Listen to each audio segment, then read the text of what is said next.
요즘에 반려견, 반려묘 키우시는 분들 많으시죠? 상태가 많이 안 좋을 때는 당연히 동물병원을 데려가야겠지만 경증인 경우나 예방 차원의 목적일 경우에는 근처의 동물약국을 이용하실 수도 있습니다. 오늘 동물약국에 대해서 한번 이야기해 보겠습니다.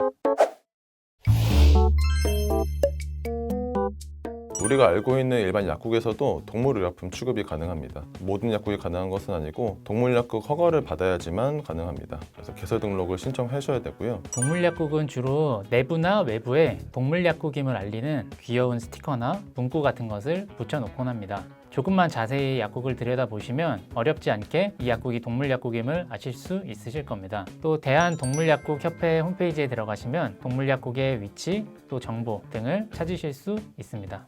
아무래도 심장사상충에 관련된 약들을 가장 많이 찾으시는데요. 심장사상충약 말고도 동물 내부에 있는 균을 잡을 수 있는 내부구충제, 그리고 외부에 있는 균을 잡을 수 있는 외부구충제가 있는데 요즘에 세 종류가 같이 복합된 형태의 약들을 많이 팔고 있습니다. 그리고 요즘 길고양이들에 대한 관심이 높아짐에 따라서 길고양이들이 상처 입거나 눈곱이 끼거나 하는 것 때문에 와서 상담하신 분들이 많은데 눈이나 귀에 관련된 세정제, 안연고, 귀연고 같은 걸 사가신 분들이 많습니다.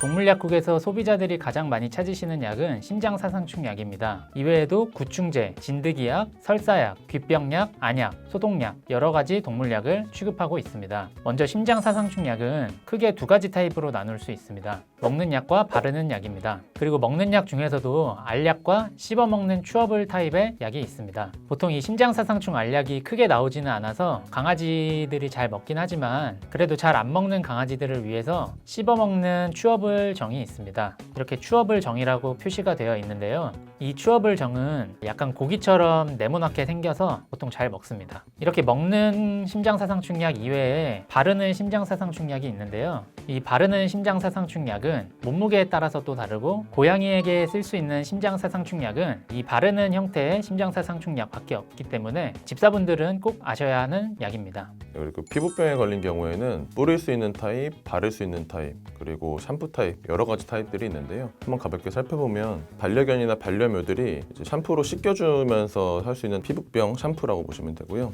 이렇게 뿌릴 수 있는 스프레이 타입도 있습니다. 그리고 이거는 희석을 해서 쓰시는 타입인데 범위가 넓거나 직접 발라주기 애매한 부분에다가 이렇게 희석을 해서 사용합니다. 눈에 관련된 약들도 있는데요. 눈에 연고를 발라주기 전에 사용할 수 있는 세정제, 아이맥시 같은 게 있고요. 그리고 눈에 관련된 항생제랑 안연고는 대표적으로 옵티쉴드 그리고 이사탈 같은 약들이 있습니다. 그리고 귀약인데요. 귀에 관련된 약은 귀를 세정할 수 있는 옵티프리라는 약이 있고요. 세정 후에 귀에 관련된 연고를 발라주시면 되겠습니다. 그리고 설사용으로 쓰는 약도 있는데 이름이 좀 재밌는데 사람에 쓰는 스맥타처럼 게맥타라는 약도 있고요. 그리고 하나의 팁인데 강아지를 키우시는 분들이 많다 보니 대부분의 약들이 강아지를 타겟하고 있는 것들이 많습니다. 고양이도 같이 써도 돼요? 라고 물어보신 분들이 많은데요. 여기 그림을 자세히 보시면 강아지와 고양이가 같이 그려져 있습니다. 이런 그림도 그렇고 그래서 그런 경우에는 같이 쓰셔도 됩니다.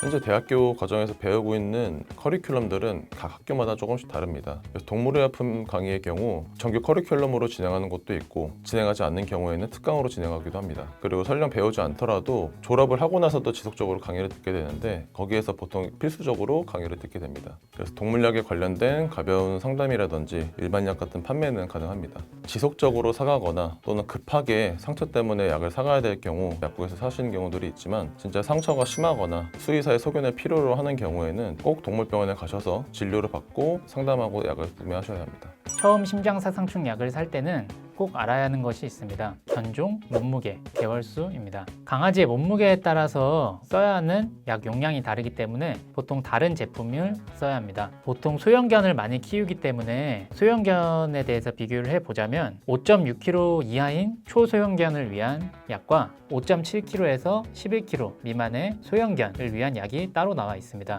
그리고 흔하지는 않지만 이렇게 대형견, 초대형견을 위한 약도 따로 나와 있습니다. 간혹 가다가 이 대형견을 위한 약이 용량이 크기 때문에 이걸 구매하셔서 몇 등분해서 잘라서 먹이면 되지 않냐라는 분들이 계신데 사실 그 용량 조절이 힘들기 때문에 꼭 몸무게에 맞는 약을 구매하셔서 투약하시는 것이 좋을 것 같습니다. 그리고 견종마다 다른 약도 있는데요. 이제 일반적으로 심장사상충에 들어가는 약 중에 이버맥틴이라는 성분을 많이 사용합니다. 하지만 콜리종의 경우에는 그 성분을 쓰지 말고 다른 성분으로 쓰셔야 되는데요. 보통 밀베마이신이 들어간 약으로 써주시면 되겠습니다. 그래서 상담하실 때는 꼭 견종도 얘기를 해주시는 것이 좋습니다.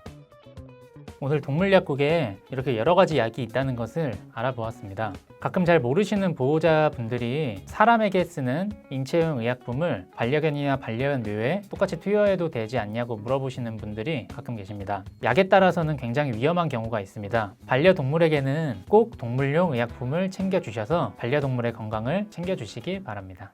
궁금하신 약이 있으면 서울신문 약자라 영상에 댓글에 남겨주세요. 저희가 확인하고 더 좋은 영상으로 찾아오겠습니다. 감사합니다. 감사합니다.